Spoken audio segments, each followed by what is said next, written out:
store procedures.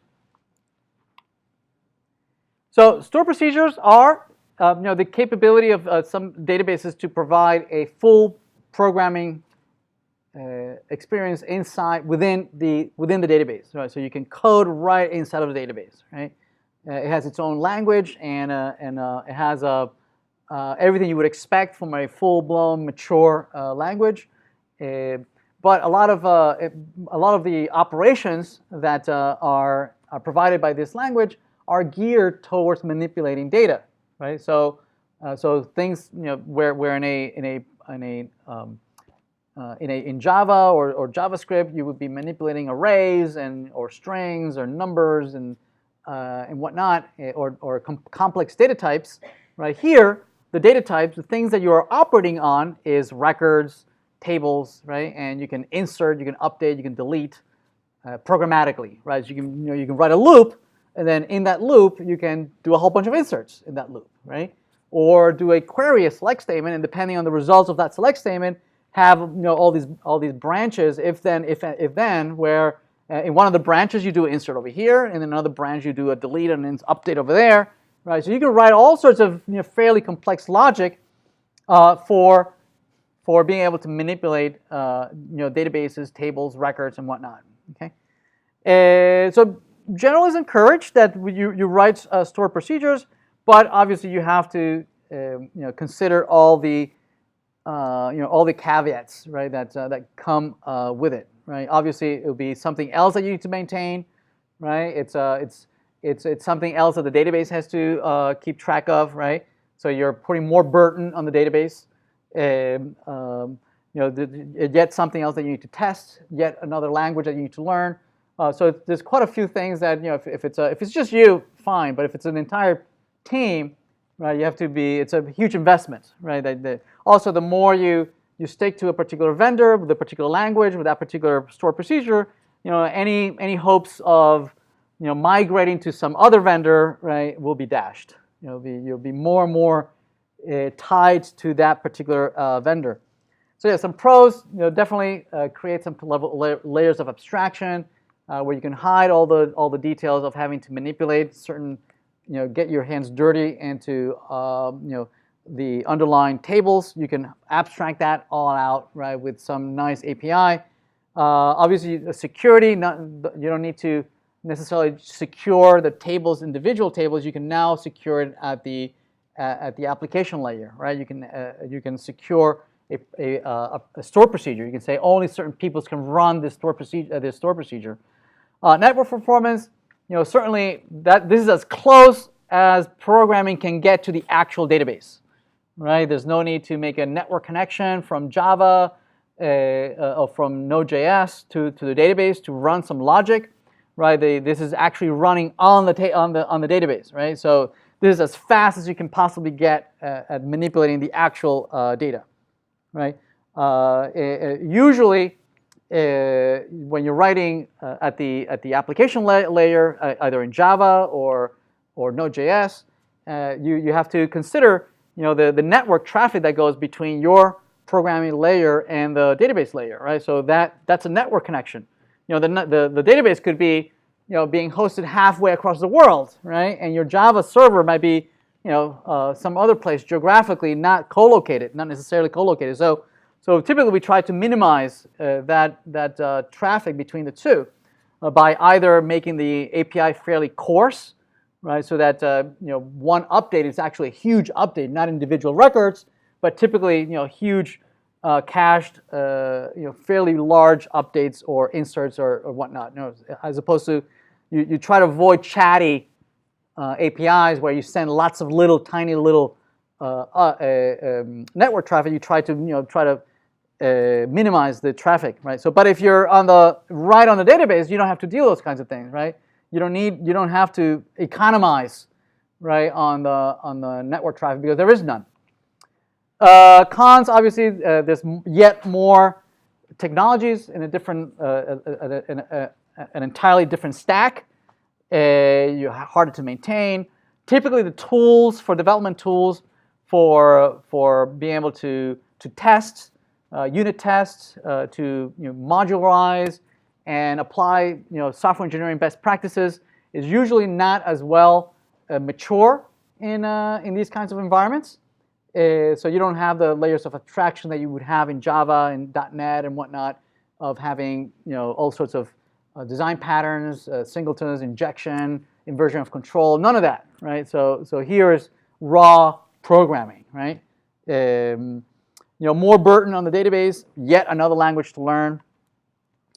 So there are three types of executables or scripts that you can write in a database. There are triggers, functions, and procedures. The most common ones that folks are most common with that know the most is the procedures at the end over there, the store procedures, right? And so there are different things that they can do with the data, right? Not all of them can change data, not all of them can return data, and also when they run depends on the scope.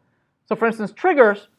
Let's look at store procedures. Those are the ones that folks mostly know about. So can they change data? Yes, they can manipulate, they can insert, they can update, they can delete, they can change data.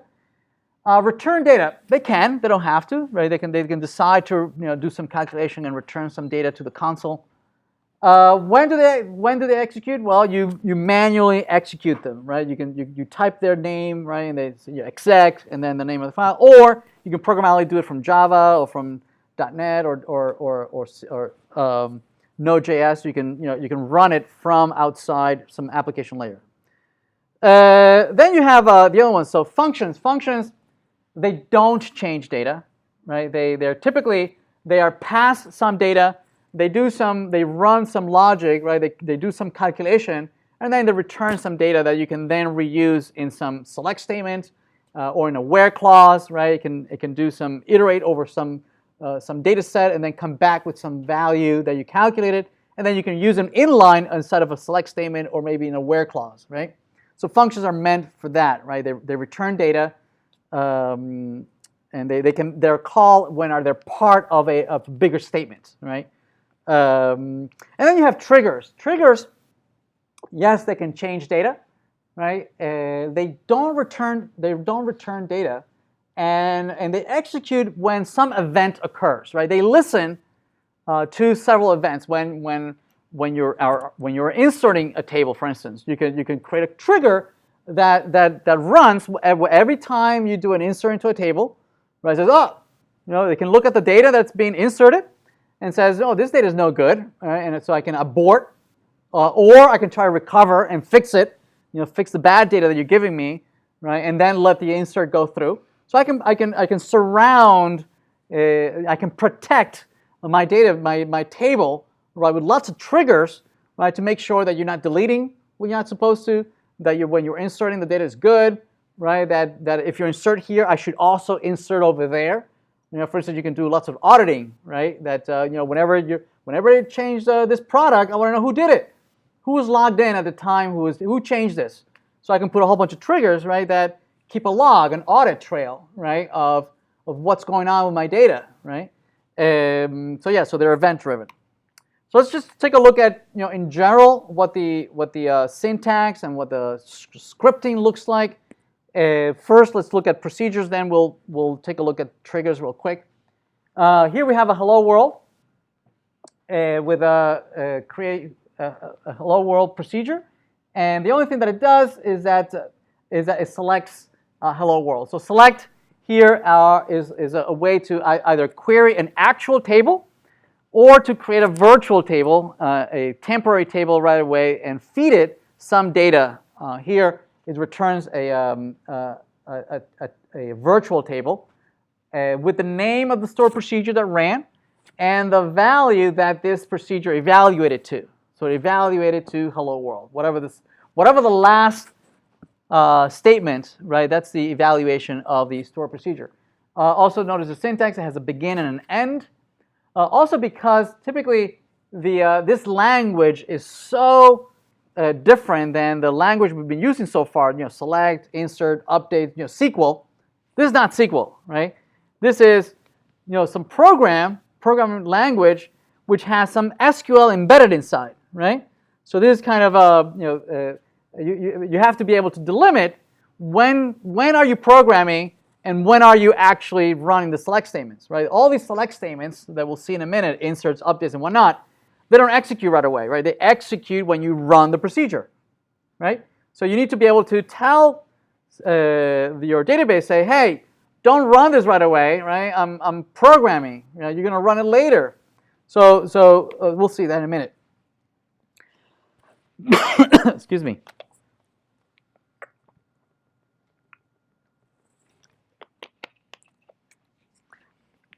So typically we change the delimiter here to specify that we're not running any of these statements right now. They're meant to be run or executed a little later, right? So here we have the create procedure name and then optional parameters, and then typically there will be a begin and an end, right, where you actually have the scripting. So let's take a look at some of this scripting. Now, unfortunately, you know, different vendors have different syntax on how you code your procedures and how you invoke these procedures. Like, for instance, if you're in MySQL, typically it's call, the name of the procedure, and then parameters in parentheses. You know, if you're doing Microsoft SQL Server, you know, the syntax is exec, and then you have the name of the procedure, and instead of parentheses, you just specify them in line. So the syntax is a little bit different on how you invoke them, but the declaration of them is fairly similar in both cases. You can remove a procedure using drop, or you can alter it using alter, right? And add the if exists, so it doesn't bark. It said if you're trying to remove something that doesn't exist already, it might complain. You can use alter. I mean, obviously, if you're using an editor, you wouldn't need to do this alter, right? Well, it would add it for you, right? If you're trying to modify it later, it would add it for you. If you double click and start manipulating a procedure, it would add the alter for you, and they would replace the entire script with whatever new script you're using here, right? And local variables, you can declare variables using the declare keyword, the name of the variable, data type, and any default values using this syntax. And they are typically inside of, well, no, they're declared inside of the begin and the end block. All right, let's take a look at returning data. So returning data is again, it's either the last line that evaluates to, or you can explicitly return before you reach the end of the procedure. Here we are explicitly returning the value 1, 2, 3. We had a select statement in the middle, so we'll see two outputs. You know, the actual select statement that whatever that evaluates to, and the return 1, 2, 3. The return 1, 2, 3 here we are assigning it to a local variable here called the return value, which we're declaring as an integer, as a session variable. And then we are assigning the result of my procedure, which evaluates to 1, 2, 3, because that's what we return, 1, 2, 3. And then we just display the return value and comes back as 1, 2, 3. Okay. Here we were just showing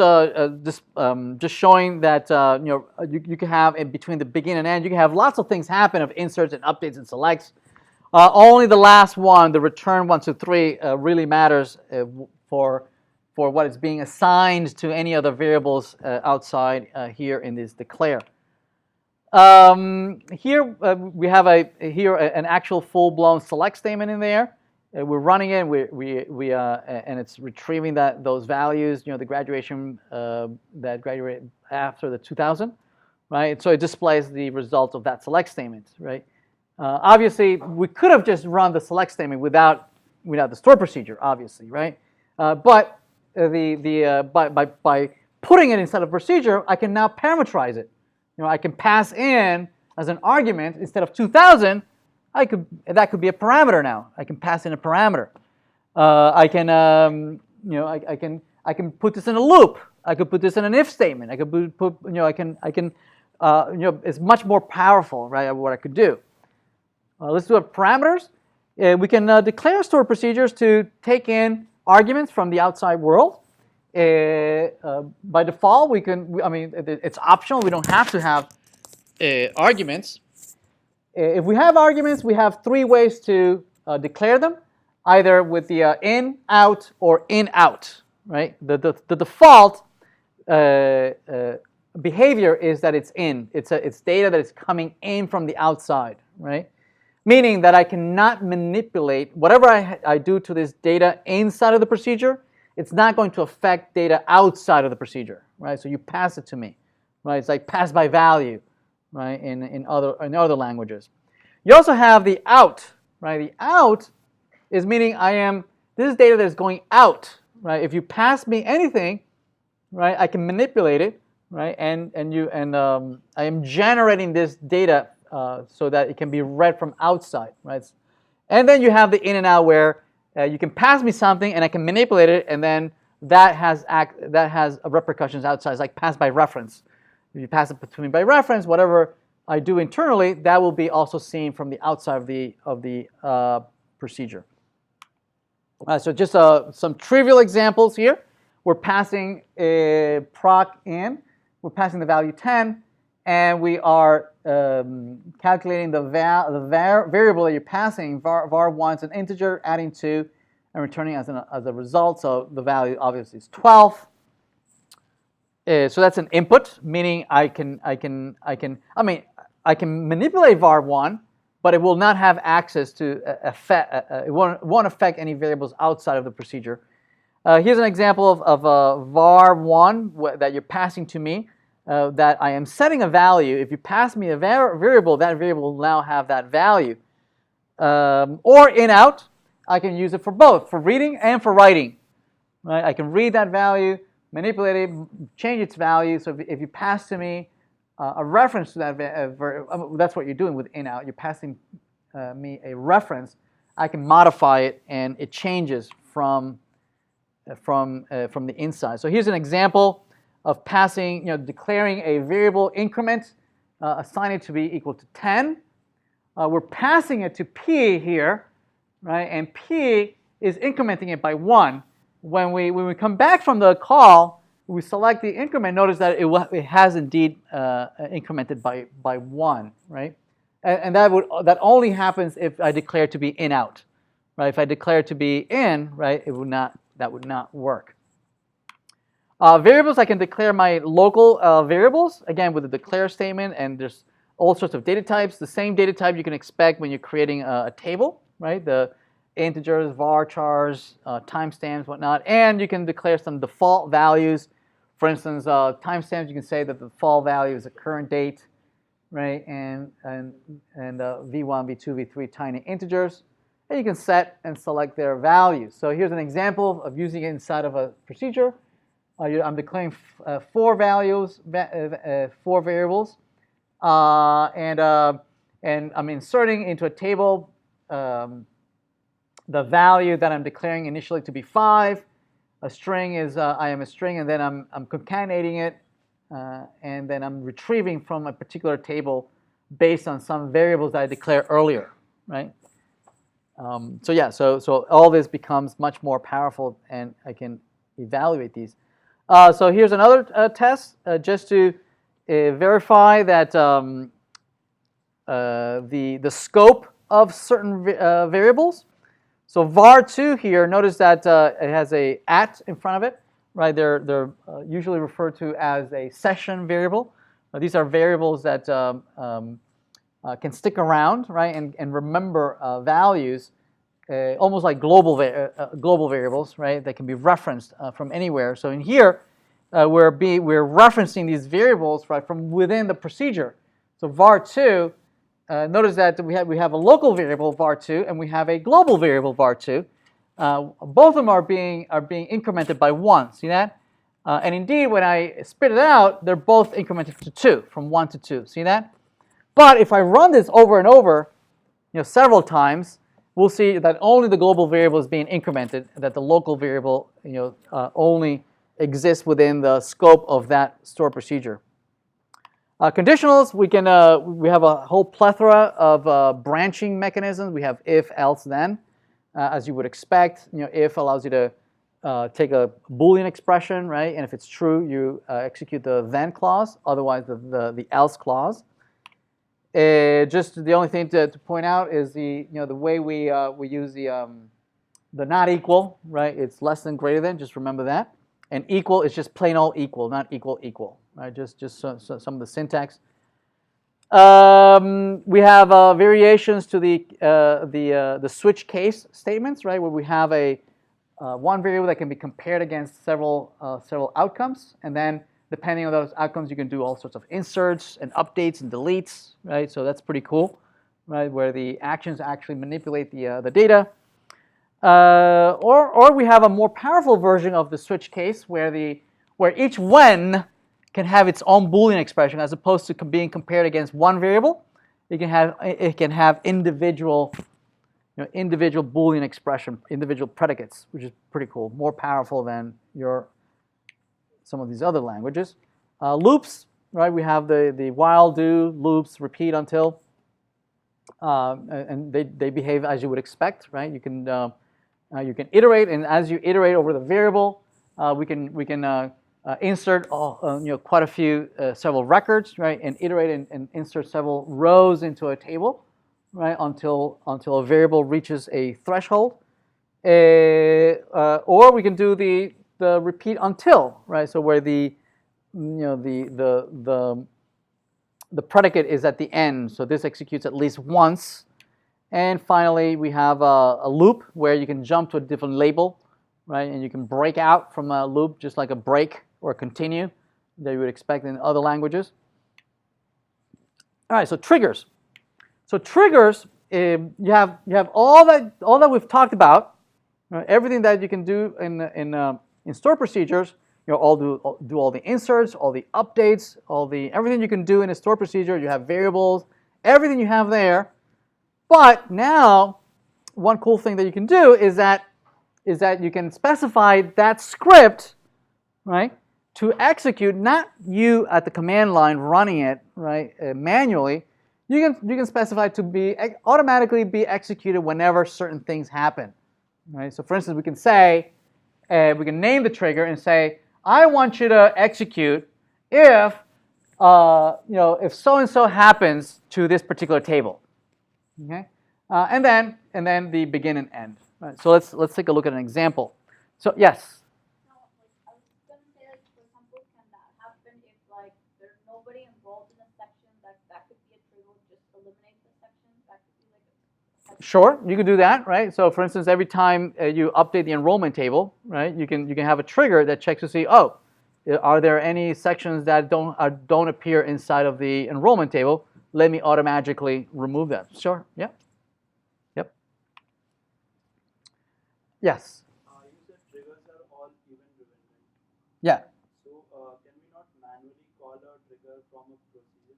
Is that not possible? Only if you are generating some inserts and updates, right? That would cause a trigger to execute. But we cannot do it manually. No. Yeah. So, and also they have a naming convention, right? That I mean, you can name it whatever you want, right? But a good naming practice is to declare when should this happen. You know, you can configure these triggers to happen before the event or after the event, right? You can say, hey, before the insert happens, I want to take a look at the data, okay? Or you can say, well, after the insert happens, right? I want to do a couple other things. Maybe I want to insert a couple things myself. Yes. You can also say, well, on which table should this happen? Right? Which table am I looking at? And also, what is it that you're actually doing? Are you updating? Are you inserting? What are you doing? Right? Even though you can do several things, typically, right, you would write a trigger to do only one thing, right? Or logically do one thing, right? So here's a table that we're going to just play around with called employees audit, and we're going to keep track of, what happens, what actions are we taking on certain employees as they are, they're promoted, they are employed, right? They're moved to a different division, or they're fired, or whatever, right? We want to keep track an audit trail of folks, as we move them in the organization. So we have the employee number, the last name, the change date, when did this happen, and was this person promoted, demoted, moved around, moved horizontally. So here we have a trigger. We're creating a brand new trigger. So before the employee update, right? So presumably somebody's going to update an employee. I'm going to change an employee status, right? I'm going to change their salary. I'm going to, make them manager, whatever. I don't know. I'm updating an employee. So we're declaring here that before the update on the employee, right? That's the way you read it. So before the update on the employee, for each row, right? So it could be that when that several employees are going to be updated, right? I'm giving everybody a 10% salary increase or something, right? So now 100 new employees, 100 employees, now they have a brand new. So I like to be able to execute for the entire, for every single row, right? That was manipulated. Or I could say no, I don't want to look at every single row. I just want to do it for the table. I know that the table was modified, so I want to do this just once, right? As opposed to for every single, 100 times for every single row that was updated. Okay. What do I want to do? I want to go back into my audit table. I want to insert into my audit table, and I want to insert and into that table. The action was that there was an update. The employee that was affected, right? I know that it's the employee number probably is part of the original insert, right? So I have access to the schema of the table that I'm looking at, right? I'm looking at the table. It's in the employee table, right? So I have access to the fields in that table, like the employee number. I have access to all that. But because this is being manipulated, right? This is being updated, yes? I need to be able to look at what the record was before the update, and I know what the new update is because you're passing me the data. You're passing me the data, and so I can refer to the old value of that field before the update by using this keyword old, right? It says, okay, what was it before the update? Okay, and so I can just keep it. Right? I can look at the old last name, old employee, and I can decide it. I can look at it and say, well, actually, I can change it and manipulate that value, and then accept the value, and then change date is now, and then that's it. So every time there's an employee update, all of them, I'm going to keep track and when did that happen. Yes. If I'm looking at the yes.